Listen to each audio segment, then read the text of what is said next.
di dalam surat Al-Hujurat ayat 11. A'udzubillahi minasyaitonir.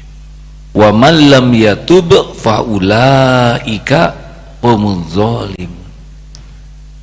Dan barang siapa yang tidak taubat, itulah kita termasuk orang yang zolim, zolim ke diri, zolim ke orang lain kalau kita tidak taubat.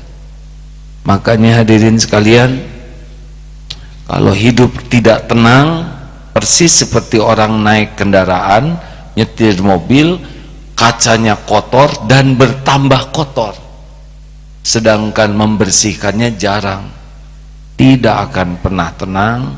Jalan pun tidak terlihat, bukan tidak ada jalan, tapi tidak kelihatan.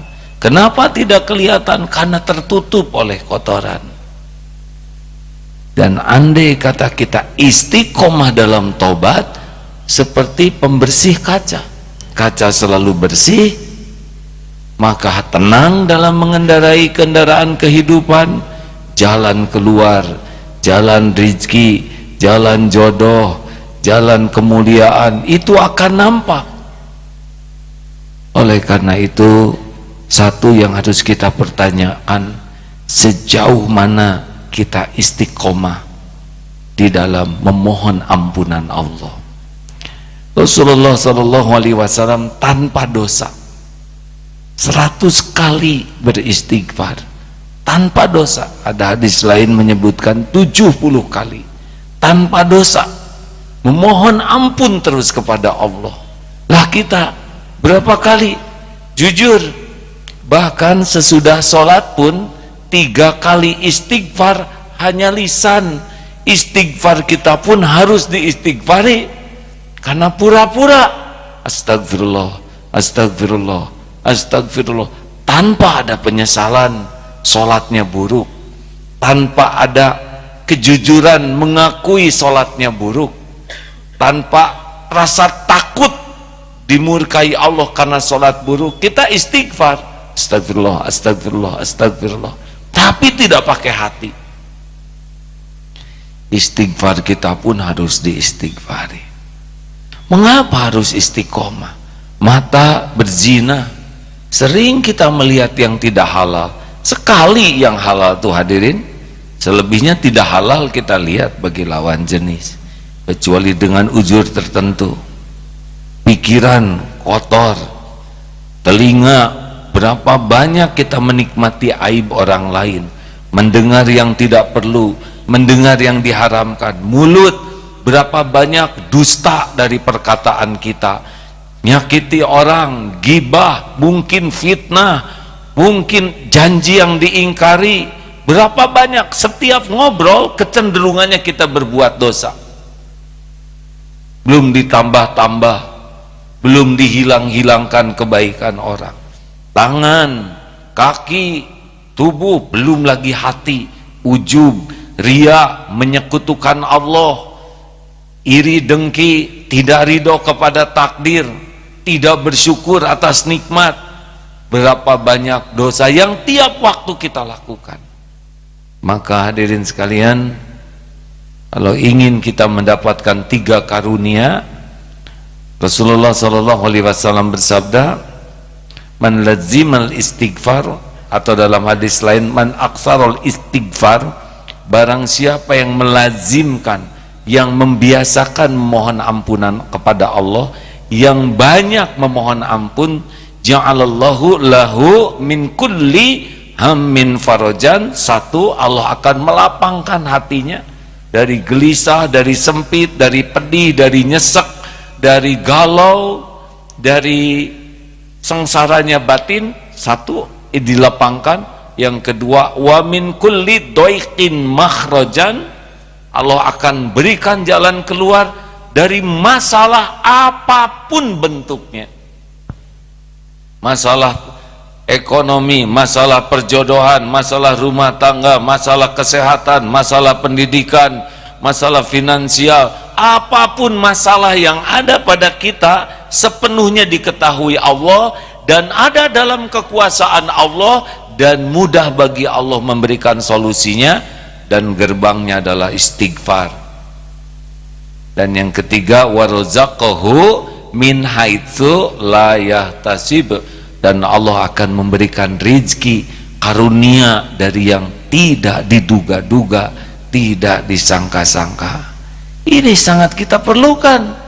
Kita memerlukan ketenangan, kita memerlukan solusi, kita memerlukan pertolongan yang tidak diduga, tidak disangka, dan gerbangnya adalah istighfar. Istighfar bukan hanya lisan.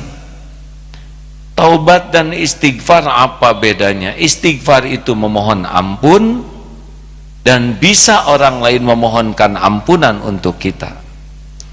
Rasulullah SAW, kata Umar bin Khattab, dalam satu majlis dihitung sampai 100 kali, Rabbighfirli wa tub alayya innaka antat tawwabur rahim. Dalam satu majlis 100 kali dihitung Rasulullah, ampuni saya ya Allah, saya bertobat kepadamu, engkaulah yang maha pengampun lagi maha penyayang. Itu dalam satu majlis dihitung sampai 100 kali. Ada istighfar, mohon ampunan, ada taubat. Taubat itu kembali. Kalau taubat tidak bisa diwakili oleh orang lain. Saya akan mentaubatkan untukmu, tidak bisa. Tapi saya akan memohonkan ampunan untukmu, bisa. Karena yang kembali kepada Allah harus kitanya. Di antara taubat itu adalah istighfar.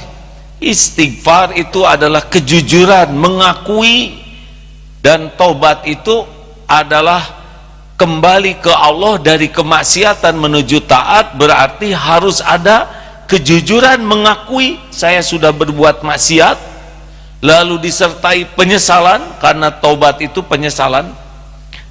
Semakin dalam rasa sesalnya, semakin tergerus dosanya, berhenti sesudah menyesal, memohon ampunan eksplisit, Rabbana zalamna anfusana, itu doa Nabi Adam, Nabi Yunus, la ilaha illa anta subhanak inni kuntu minaz zalimin, eksplisit memohon ampunan, Rabbighfirli, ampuni saya ya Allah. Astaghfirullahaladzim alladzi la ilaha illa huwal hayyul qayyum wa atubu ilaik. Itu juga bagian istighfar atau sayyidul istighfar.